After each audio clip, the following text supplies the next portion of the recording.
Kenapa tali Yamato tak masuk guna mesin yang harga RM20-30, RM200-300? Kenapa guna setup yang harga ribu-ribu macam ni?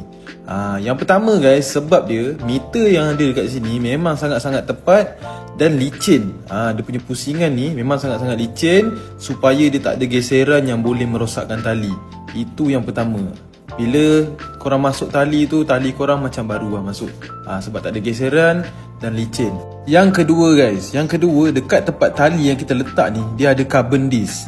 Carbon disc yang banyak membuatkan ianya sangat ketat dan tidak sangkut, dan boleh jaga tali korang dan tak ada ruang untuk air masuk. Selalunya kalau korang masuk sendiri, guna cara korang, akan ada masa ketat, ada masa longgar. Tapi kalau pakai mesin kita orang ni, dia akan konsisten daripada awal korang masuk sampai habis. Memang ketat sahaja supaya air tak masuk dan air tak bertakung dekat spool. So guys, kalau korang nak masuk dekat spinning pun boleh. Ini cara untuk korang masuk dekat spinning punya mesin. Cabut spool, letak kat dalam tu.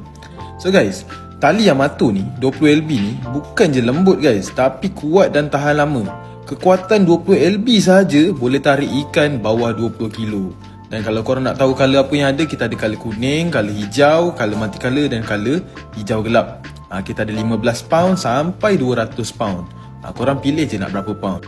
Bab ketahanan dia pula guys, 5 hingga 10 tahun memang susah lah nak berbulu. Jadi kalau korang dah pakai mesin mahal-mahal tu, janganlah beli tali yang tak ada kualiti. Cari je kedai kami, sebab tali Yamato ni memang tali yang kualiti tinggi. So ini salah satu contoh ataupun cara yang kita orang masukkan tali Yamato dalam mesin BC. Korang tengok aku kayuh, memang tak ada sangkut-sangkut, memang smooth. Tali pun masuk secara ketat dan rapi. Bila tali korang ketat, korang nak kas 20-30% pergi pun boleh. Senang cakap, korang nak longkas pun boleh lah kalau korang masuk tali ketat. So kalau korang nak dapatkan tali Yamato ni, boleh walk in di kedai Orchid Taker Klang ataupun Orchid Taker Port Klang. Dua-dua kedai ni ada mesin yang masukkan tali ni. Tak kisahlah mesin korang, mesin spinning ke, mesin BC ke, multiplier ke, mesin Bangla ke, boleh je masuk, tak ada masalah. Datang je kedai. Tali Yamato semestinya tali yang kualiti tinggi, harga berpatutan. So dapatkan sekarang di Orchid Taker guys.